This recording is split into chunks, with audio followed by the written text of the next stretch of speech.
Good morning. हम लोग पढ़ रहे हैं सारणिक ना। तो सारणिक से रिलेटेड जितने क्वेश्चन हो रहे हैं वो सब कर रहे हैं, और कुछ नए तरीके के क्वेश्चन जो आपके एग्जाम में पूछे जाएंगे उस तरह के क्वेश्चन हम बताने जा रहे हैं, ठीक है।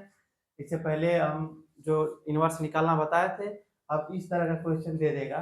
ऐसे पढ़ लीजिए, इसको प्रदर्शित कीजिए कि आव्यूह दिया हुआ है समीकरण a square minus 4a plus I equal to 0, जहाँ आई जो है 2 गुणे 2 कोटि का क्या है, एक तत्समक आव्यूह है, और वो जो है शून्य आव्यूह हमारा रहेगा, वो है ना, वो जो है 2 गुणे 2 कोटि का एक शून्य आव्यूह है। इसकी सहायता से हमें ए इनवर्स निकालना है। तो सबसे पहले हमको क्या करना है, समीकरण को सिद्ध करना है ना। क्योंकि पहले हम देखेंगे कि क्या ये सही दिया है कि नहीं, इसको हल करने पे शून्य आव्यूह प्राप्त हो रहा है या नहीं हो रहा है, ठीक। पहले इसको देख लिया जाए। तो चलिए उसको देखने के लिए उसमें जो जो टर्म्स दिए हैं पहले हमको उसको निकालना होगा। जैसे ए स्क्वायर दिया है तो क्या निकालेंगे, पहले ए स्क्वायर निकाला जाए, फिर 4a, और उसके बाद आई जो है, आई जितने क्रम का है रख देंगे। तो चलिए ए स्क्वायर निकालने के लिए क्या करेंगे, ए गुणे ए किया जाता है, ए गुणे ए रहेगा, ए स्क्वायर थोड़ा रहेगा, ठीक। अब यहाँ पे हम लोग उसी का गुणा करेंगे, 2 3 1 2, ठीक है, दिख रहा है ना। फिर 2 3 1 2, चलिए इसका गुणा करके बताइए कितना आ रहा है। इसका गुणा क्या करेंगे, इसमें 2 का 2 में 2 दूना के 4 प्लस 3 का 3, फिर 2 3 6 प्लस फिर 3 दूना के 6, एक का गुणा करेंगे, एक दो दो, फिर दो एक कम दो, एक तीन का 3 और प्लस एक दो का 4, ठीक, ये हो जाएगा। इसको जब हम हल करेंगे तो हमारा आएगा क्या चीज, 4 3 7, 6 6 12, 2 2 4, 4 3 7, ये हमारा ए स्क्वायर निकल गया। दूसरा टर्म दिया है 4a, 4a कहाँ है तो 4a भी निकाल लीजिए। 4 इसी आव्यूह में क्या कर देना है, गुणा कर देना है, 2 3 1 2 कर दीजिए इसको, ये हमारा आव्यूह नया वाला बनेगा आपका।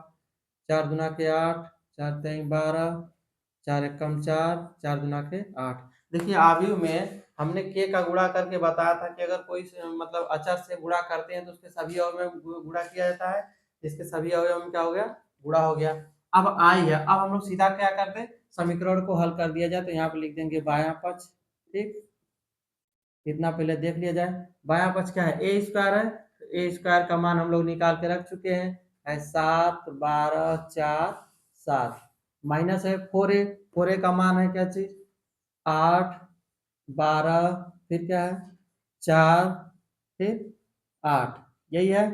प्लस आई जो है 2 गुणे 2 का है, तो लिख देंगे 1 0 0 1, ये भी हो गया हमारा। ये बायां पक्ष हल कर रहे हैं ना। चलिए इसको घटाएंगे तो क्या आएगा, घटा के देख लीजिए, घट जाएगा ना, समान आव्यूह है, पंक्ति भी एक समान है, स्तंभ भी एक समान है। तो ये घटा दीजिए, यहाँ पे होगा -1, यहाँ पे 0, यहाँ पे 0 और यहाँ पे -1, घटेगा, घटा के देख लेना, ठीक। अब प्लस यहाँ पे हमारा हो जाएगा 1 0 0 1। इसको जब हम लोग हल करेंगे तो इसको जोड़ेंगे, देखिए -1 है प्लस 1 है, जोड़ेंगे क्या हो जाएगा 0, ये भी 0 0 0, मतलब हमारा क्या आ गया, शून्य आव्यूह। क्या प्राप्त हुआ, शून्य आव्यूह, मतलब दायां पक्ष बराबर, ये हमने सिद्ध कर दिया। यहाँ पे ये दायां पक्ष के बराबर आ गया, दायां पक्ष, ठीक, ये बराबर हो गया। अब क्या कह रहा है कि इसी की सहायता से, किसके, इसी की सहायता से, ये जो दिया हुआ है इसी की सहायता से हमको ए इनवर्स निकालना है, हमको दूसरा तरीका नहीं लगाना है, ठीक ना। हम इधर का मिटा दे रहे हैं, इसका जरूरत पड़ेगा हम लोगों को, ठीक। तो मिटा के हम इसी की सहायता से निकालना बता दे रहे हैं, ठीक ना। चलिए देखते हैं। इस तरह का क्वेश्चन आपको 3 गुणे 3 क्रम में भी दे सकता है, तो आप लोग बस एक तरीका समझ लेंगे कैसे किया जाता है। इसमें दिया हुआ है ए स्क्वायर माइनस 4a प्लस क्या आई, ये दिया हुआ है बराबर 0। हम दोनों पक्षों में ए इनवर्स से क्या कर देंगे, गुणा करने पर, ठीक, गुणा कर देते हैं। यहाँ करेंगे तो ए गुणे ए इनवर्स, ए स्क्वायर के इस तरह लिखेंगे -4a गुणे ए इनवर्स बराबर, इस आई को उधर भेज देते हैं तो -i कर देंगे इंटू ए, ठीक, इस तरह कर सकते हैं। अब यहाँ पे क्योंकि हम लोग जानते हैं कि a इंटू ए इनवर्स जो होता है क्या होगा, i प्राप्त होता है। ये चीज जो है किसी भी संख्या का उल्टा, जैसे कि अगर जोड़ का यहाँ गुणा पे है तो उसका व्युत्क्रम है, ए इनवर्स क्या है, उसका व्युत्क्रम है। तो 1/5 में गुणे 5 करेंगे तो 1 आएगा, मतलब उसका तत्समक आता है। उसी तरह ए इनवर्स इंटू ए इनवर्स करेंगे तो क्या आएगा, तत्समक आएगा। तो यहाँ पे हमारा हो जाएगा क्या चीज, ए आई माइनस यहाँ पे 4 बचेगा, 4i, और यहाँ पे क्या हो जाएगा हमारा माइनस ए इनवर्स, यही रहेगा। ठीक, हम क्या करेंगे, इसको इधर भेज देते हैं तो ये प्लस हो जाएगा। तो यहाँ पे हम लोग करेंगे ए इनवर्स, इधर लिख देंगे क्या आ जाएगा हमारा 4i माइनस क्या चीज रहेगा ए, यही होगा ना, देख लीजिए। इसको इधर करेंगे, इसको इधर करेंगे तो ये वाला माइनस हो जाएगा, प्लस हो जाएगा। सही है इतना तक। अब क्या करेंगे, सबका मान रख दीजिए, क्या रख देना है, सबका मान रख दीजिए। तो 4i का मतलब यहाँ पे 4 लिखेंगे, यहाँ डायरेक्ट हमारा ए इनवर्स निकल गया ना। आई का मान क्या होगा, 2 × 2 का रहता है, 1 0 0 1, माइनस ए का मान क्या है 2 है, कहाँ गया जी 3 और 1 2, यही है। कर दीजिए, ये हो जाएगा हमारा 4 0 0 4 माइनस 2 3 1 2, घटा दीजिए कितना आ रहा है, घटाइए, आ जाएगा हमारा 2, फिर -3, फिर -1 और 2। ठीक है, ये हमारा ए इनवर्स निकल गया। तो इस तरह जब क्वेश्चन आपको देगा तब देख के परेशान न हो, इतना बस लिखता है। ये देखने में लग रहा है कि कैसे लगेगा, इतना बड़ा है ना, इसमें पता नहीं क्या सब काम, तो बस करना था इतने से, डायरेक्ट बोल सकता था इनवर्स निकल, लेकिन भुलवाने के लिए। ठीक, इस तरह का एग्जाम आपको एग्जाम में लिख के दे सकता है क्वेश्चन, तो आपको लगाने में थोड़ा सा दिक्कत हो, अरे नहीं आएगा छोड़ देंगे। और मिलेगा इसे कितना नंबर, 8 नंबर। कितना नंबर मिलेगा आपको, 8 नंबर। ठीक है, चलिए अब दूसरा क्वेश्चन देखते हैं हम लोग। इस तरह का क्वेश्चन अब आ जाएगा तो हो जाएगा ना। हम्म, चलिए अगर इस तरह क्वेश्चन आएगा तो आप लोग कर लीजिएगा, और भी क्वेश्चन प्रैक्टिस करते रहिए। कई क्वेश्चन आपके बुक में दिया हुआ है, हमने एक को समझा दिया, बाकी आप लोग अपने से लगाइएगा। ठीक है, अब थोड़ा सा आगे बढ़ा जाए। आगे जो है रैखिक युग्म जो समीकरण दिया रहता है उसको आव्यूह के रूप में लिख के कैसे वहां से एक्स वाई जेड का मान निकाला जाए, उसके बारे में थोड़ा सा पढ़ा जाएगा। ठीक है, अभी उस तरह क्वेश्चन नहीं ना बताया है, देखिए बताया है कि नहीं बताया है, पीछे देख लीजिए।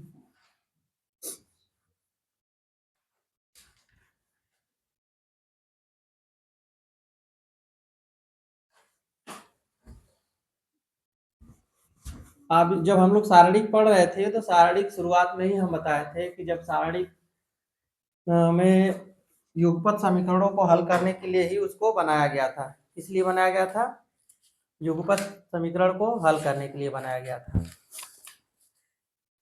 यही बताए थे। उसको बोलते हैं आव्यूह द्वारा रेखीय समीकरणों का हल, बताया कि नहीं, आव्यूहों द्वारा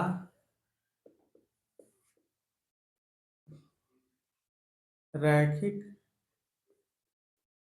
समीकरणों का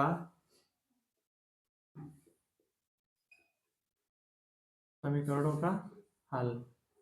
ठीक, अब रैखिक समीकरण जो होते हैं कैसे होते हैं, जैसे कि हमारा दे दिया जाएगा a1x प्लस b1y बराबर 1, चाहे 2 चाहे 0 कुछ भी दे दिया जाए। ठीक, a2x प्लस b2y बराबर 0, इस तरह का क्वेश्चन दे देता है। ठीक, इसको इसको कैसे हल किया जाता है, ठीक ना, वही चीज हम बताए थे। तो इसको इसी तरह हल किया जाता था ना, a1 a2 और नहीं a1 b1 a2 b2, इसी तरह करके हम लोग इसका व्यंजक प्राप्त करते थे।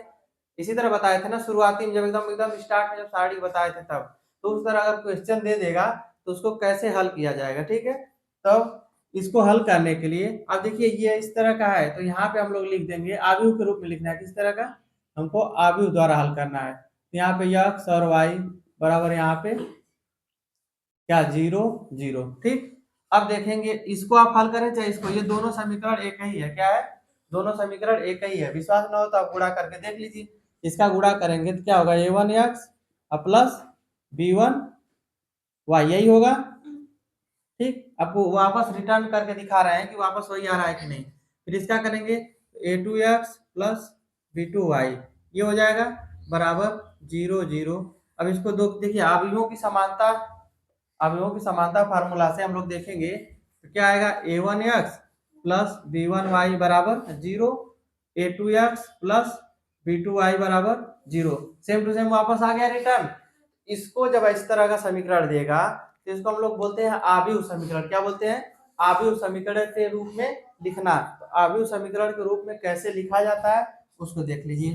ठीक, इतना हमने वापस करके दिखा दिया कि मतलब इस तरह लिखने से कोई परिवर्तन नहीं होगा। इसको हम लोग मान लेते हैं ए, ठीक है, इसको मान लेंगे ए, इसको यक्स मान लेते हैं और ये वाला जो रहता है इसको बी। तो हमारा आव्यूह वाला समीकरण जो बनता है ए यक्स बराबर बी। ठीक, इस तरह का हो गया। हमको यक्स का मान निकालना होता है, क्या करना होता है, यक्स का मान।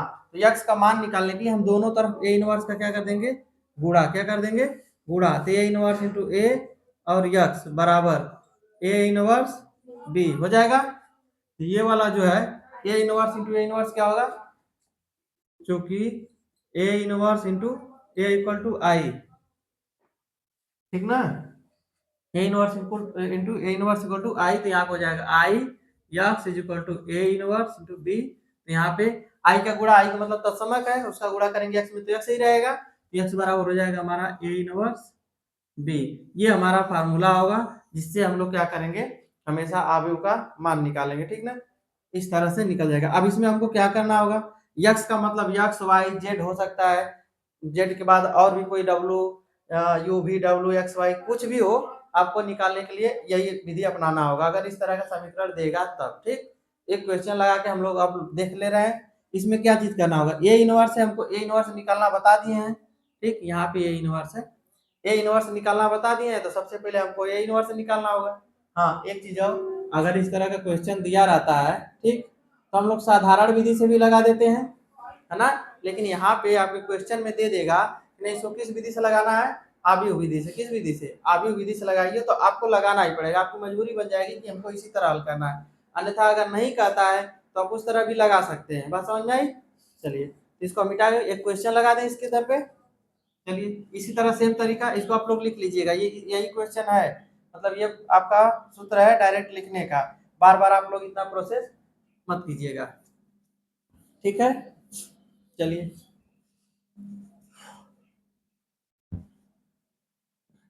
एक क्वेश्चन है आपका, 2x प्लस 5y, यहाँ से लिख देते हैं 2x प्लस 5y बराबर 1 और 3x प्लस 2y बराबर 7 दिया हुआ है। सबसे पहले इसको हम लोग किसके रूप में लिखते हैं, आव्यूह के रूप में लिख, ठीक है, आव्यूह समीकरण के रूप में इसको लिखते हैं। तो आव्यूह समीकरण क्या होता है, ए एक्स बराबर बी होता है। एक्स बराबर हम लोग ये लिख सकते हैं इसको ए इनवर्स बी। ठीक, ये हो जाएगा, हमारा फॉर्मूला बन गया। यहाँ पे हम लोग ए बराबर लिखेंगे क्या चीज, यहाँ से 2 5 फिर 3 2, ये हो गया। एक्स बराबर क्या है, सब यहाँ पे लिख लीजिए, यक्स और वाई हो गया।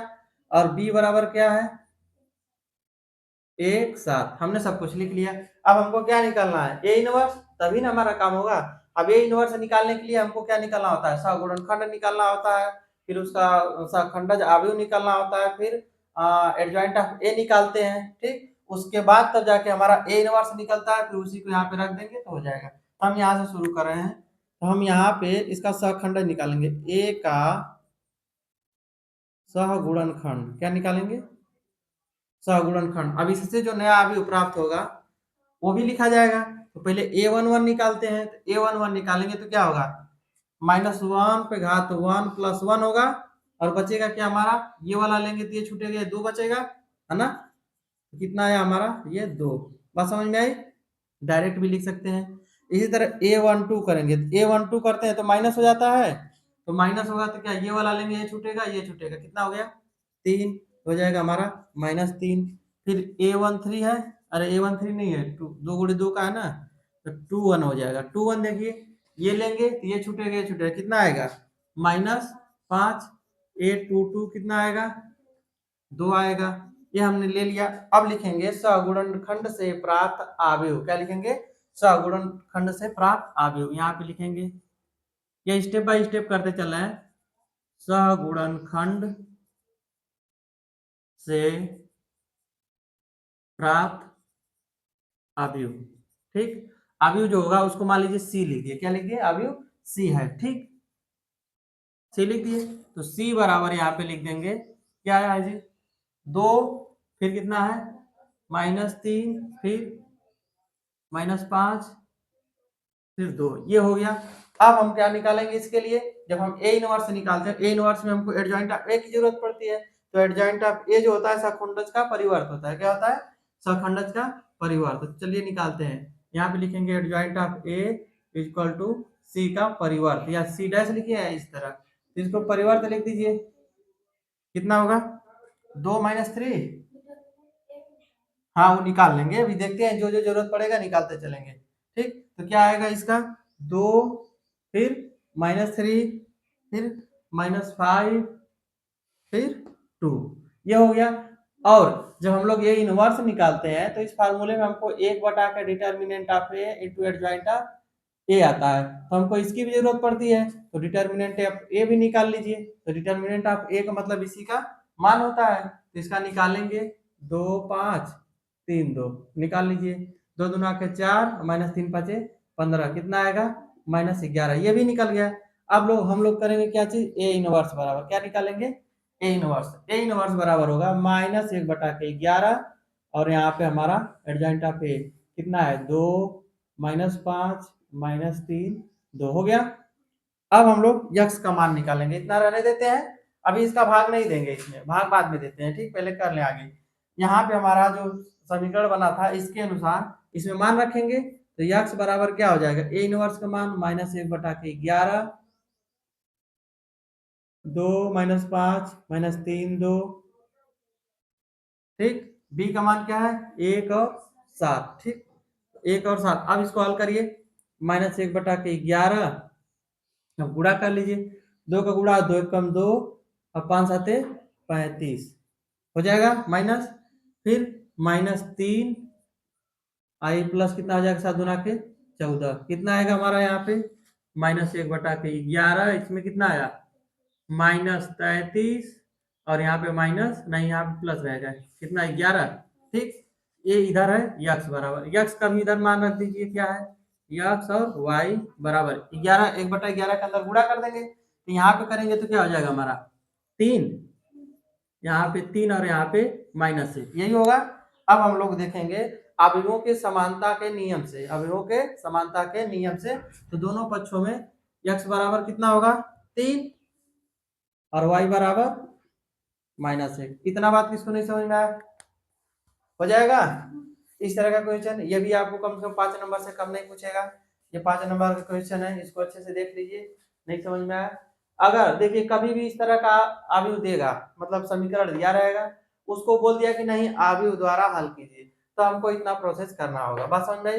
ये वाला फार्मूला आपको याद होना चाहिए। ठीक, इसी पे हमको रखना है। इसमें हमको मेन निकालना रहता है ए इनवर्स। निकालने में कोई ज्यादा इसमें क्वेश्चन में दम नहीं है, बस हमको ए इनवर्स निकालने में थोड़ा सा टाइम लग सकता है। ठीक ना, क्योंकि हमको उसमें ए इनवर्स के लिए डिटर्मिनेंट ऑफ ए की जरूरत पड़ती है, फिर उसके सखंडज की जरूरत पड़ती है, फिर एडजॉइंट ऑफ ए निकालते हैं, सखंडज अवयव निकालते हैं, तब जाके हम इतना तक पहुंचते हैं। लेकिन हाँ, इस तरह निकालने में आपको गलती की संभावना एकदम 0 रहती है, आपका एक्यूरेट आंसर आएगा। बात समझ में आई? चलिए एक क्वेश्चन और लगाया जाए इस तरह का, जो 3 × 3 क्रम का है, उसको भी देख लिया जाए।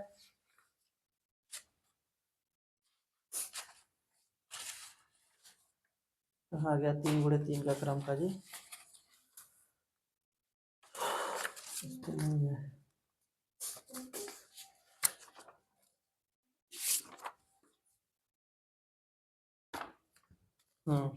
दिया है निम्नलिखित समीकरणों को हल कीजिए, वो भी दिए हुए किससे? आवेग विधि से। क्या हुआ जी? क्या हंस रही हो? लाफिंग गैस सुन कर आई हो कहा? ज्यादा हंसोगी दांत बाहर आ जाएगा, फिर तार से बदवाना हो जाएगा, जाओगी फिर तार से बदवाओगी, नहीं तुम्हारे दांत में ढील पड़ जाएगा।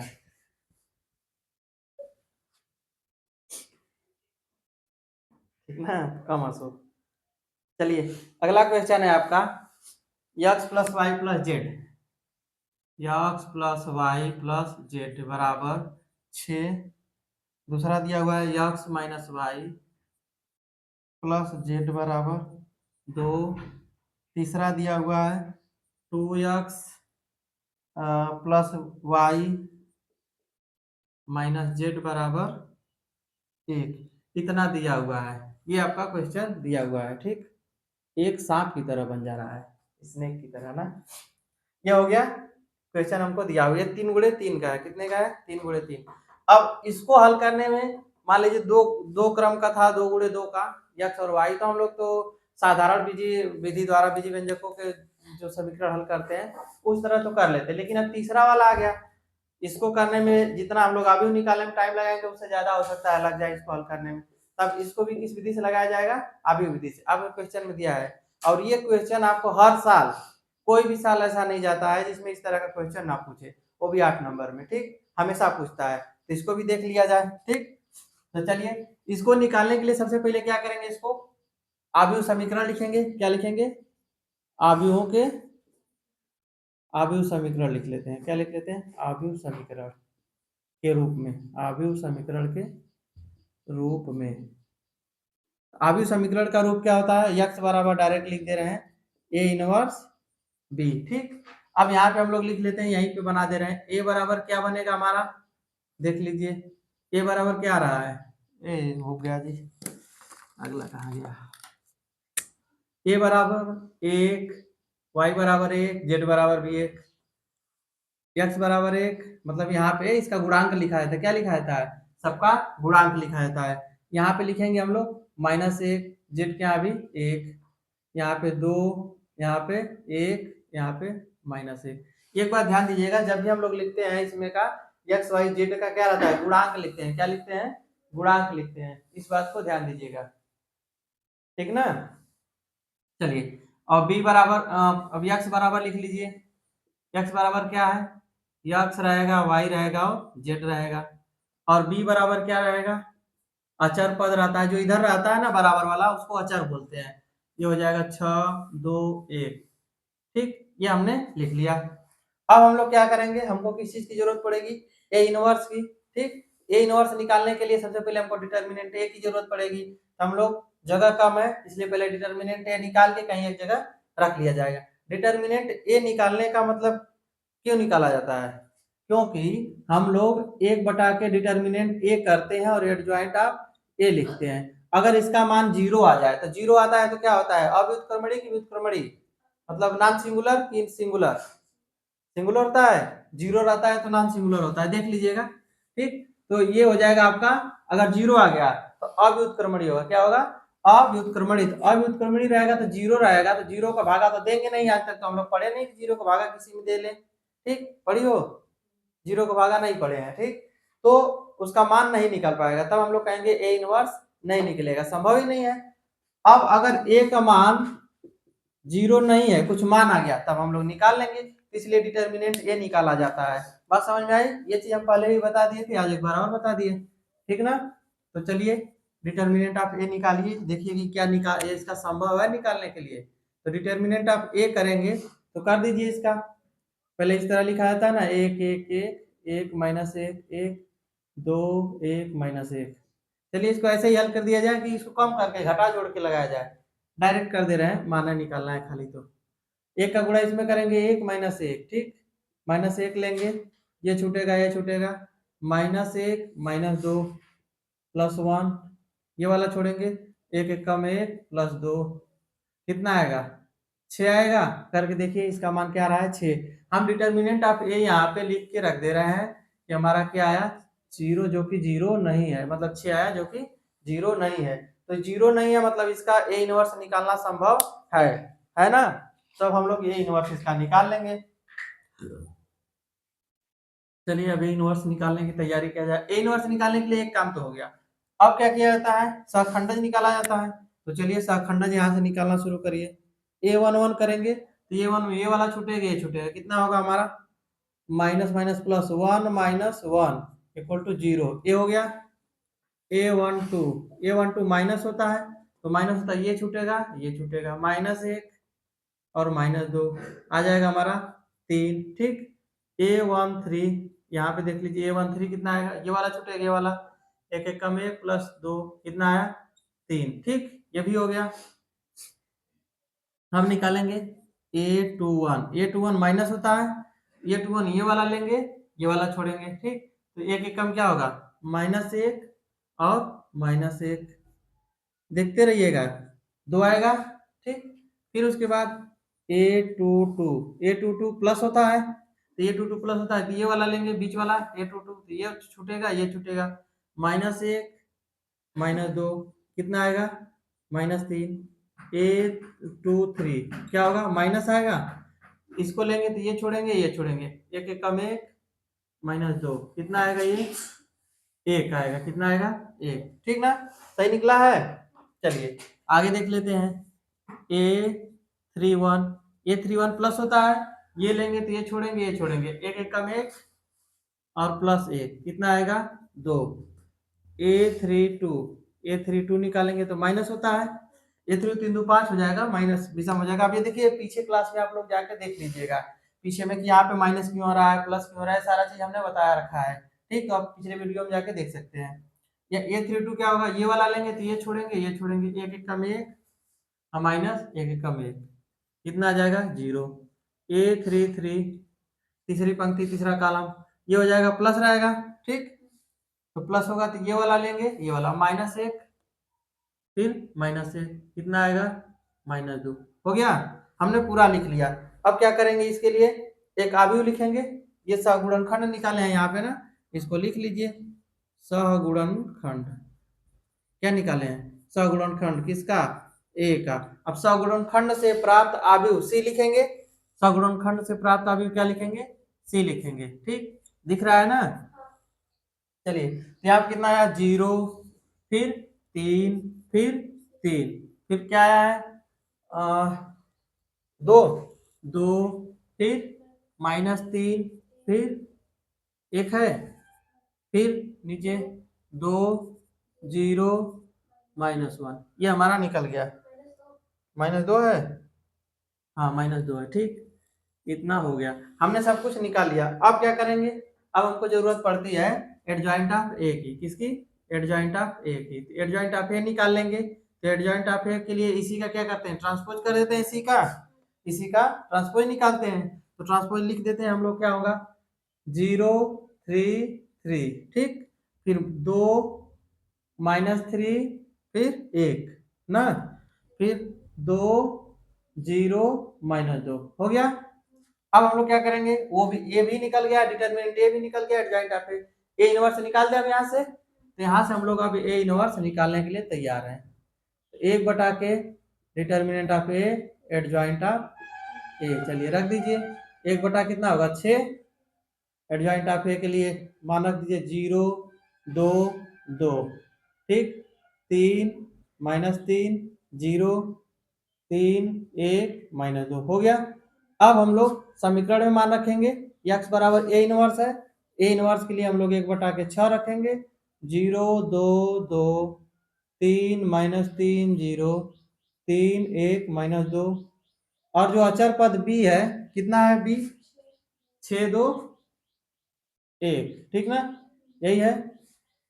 चलिए इसके लिए इसको भी हल कर दिया जाए, 1 बटा के 6 दिख रहा है ना जी यहाँ तक पूरा। चलिए 0 का गुणा करेंगे तो क्या होगा 0 प्लस 2 का 2 दूना के 4 और फिर 2 का 1 में 2 कम 2, ये हो जाएगा। ठीक, 3 का गुणा करेंगे 3 6 का 18, -3 का करेंगे -6, 0 का करेंगे 1 में +0, फिर 3 का करेंगे 6 में 3 6 का 18 प्लस 1 का गुणे 2 में इतना, फिर 2 का करेंगे 1 में -2। ठीक है, कितना तक सही है, इसमें कोई दिक्कत नहीं है, देख लीजिए मिला लीजिए एक बार।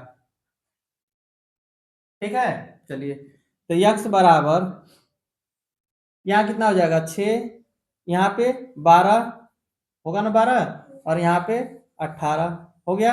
अब x का मान रख लीजिए, यहाँ पे क्या था 1 बटा 6 था ना, 1 बटा 6 का मतलब अंदर गुणा कर देंगे उसका।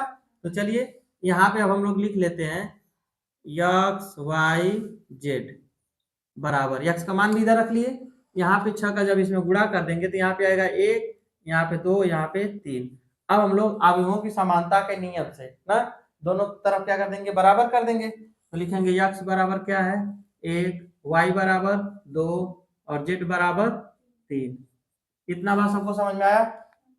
हो जाएगा क्वेश्चन, इतना रहने दिया जाए। चलिए आज के लिए इतना पढ़ लीजिए, अगले दिन अभी समझ लीजिए अगर इस तरह का क्वेश्चन दिया है तो हम लोग तो लगा ले रहे हैं आव्यूह के विधि से, मतलब हाँ आव्यूह विधि से इसको हल कर ले रहे हैं, लेकिन इसी में कुछ इस प्रकार के आ जाएंगे आपको समीकरण जो आपको इस विधि से लगाने पे नहीं आएगा एक्स वाई जेड का मान ना, तो उसके लिए क्रेमर रूल होता है। क्या चीज? क्रेमर विधि। ठीक, वो इससे भी आसान होता है। तो हम लोग अगले वीडियो में आप लोग अगले क्लास में क्रेमर विधि पढ़ेंगे।